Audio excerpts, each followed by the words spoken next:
Di sebuah lembah tersembunyi yang bernama Lembah Cahaya, hiduplah ribuan kunang-kunang. Setiap malam, mereka akan menari di udara, mengubah lembah itu menjadi lautan bintang yang berkelip-kelip.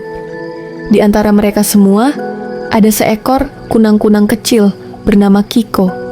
Kiko adalah kunang-kunang yang ceria, namun ia punya satu rahasia besar. Ia sangat takut pada kegelapan.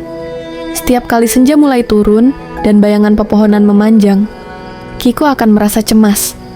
Cahaya di ujung ekornya yang seharusnya bersinar terang, justru akan berkedip-kedip, redup dan gemetaran. Ia lebih suka bersembunyi di bawah kelopak bunga besar, sampai teman-temannya menyalakan seluruh lembah. Kegelapan itu menakutkan, bisiknya pada dirinya sendiri. Semua terlihat berbeda dan menyeramkan. Suatu hari, kabar menyedihkan datang. Nenek Kiko yang bijaksana jatuh sakit. Tubuhnya lemah dan cahayanya yang dulu hangat, kini nyaris tak terlihat. Tabib tua di desa mengatakan, satu-satunya obat adalah buah nektar bintang. Buah langka yang hanya tumbuh di jantung hutan sunyi dan mekar di malam paling gelap. Hutan sunyi adalah tempat yang paling ditakuti oleh semua kunang-kunang muda. Pohon-pohon di sana begitu rapat hingga cahaya bulan pun tak bisa menembus masuk. Itu adalah tempat paling gelap di seluruh lembah. Hati Kiko mencelos.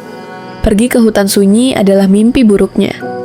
Tapi saat ia melihat wajah neneknya yang pucat, rasa sayangnya jauh lebih besar daripada rasa takutnya. Dengan hati berdebar, Kiko memutuskan, aku akan pergi. Aku akan membawa buah itu untuk nenek. Malam itu, Kiko memulai perjalanannya. Ia terbang perlahan, menjauhi kerlip cahaya teman-temannya di desa. Semakin jauh ia terbang, semakin gelap sekelilingnya. Cahaya di ekornya mulai bergetar hebat, sinarnya hanya setitik kecil di tengah kegelapan yang pekat.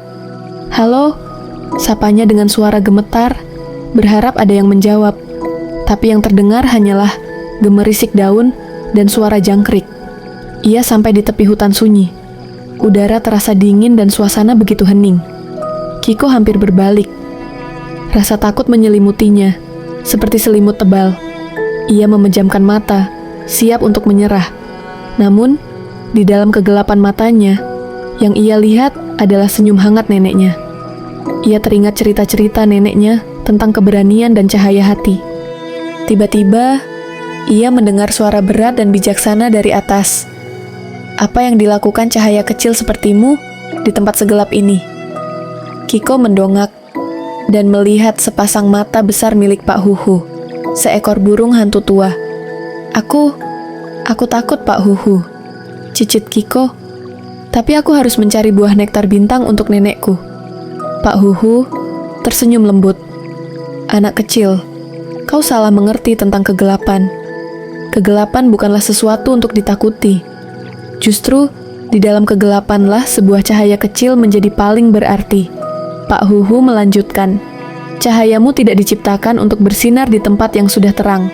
Cahayamu diciptakan untuk menerangi jalan di tempat yang gelap. Itulah tujuanmu. Kata-kata itu menyentuh hati Kiko. Ia membuka matanya perlahan. Ia tidak lagi fokus pada kegelapan di sekitarnya, tapi pada cahaya kecil di ekornya. Ia menarik napas dalam-dalam, bukan dengan rasa takut, tetapi dengan tekad.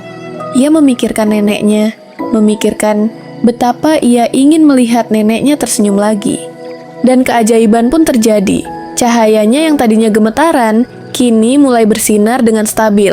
Semakin ia fokus pada rasa sayangnya, semakin terang cahayanya. Sedikit demi sedikit, cahayanya mendorong mundur kegelapan, menerangi jalan setapak di depannya. Ia bisa melihat akar-akar pohon, bunga-bunga malam yang indah, dan tetesan embun yang berkilau seperti permata. Hutan sunyi ternyata tidak menyeramkan, melainkan penuh dengan keindahan yang tersembunyi. Dengan cahaya keberaniannya sendiri sebagai pemandu, Kiko akhirnya menemukan pohon buah nektar bintang. Buah itu bersinar dengan cahaya keperakan yang lembut. Ia memetiknya dengan hati-hati dan segera terbang pulang. Perjalanan pulangnya terasa sangat berbeda.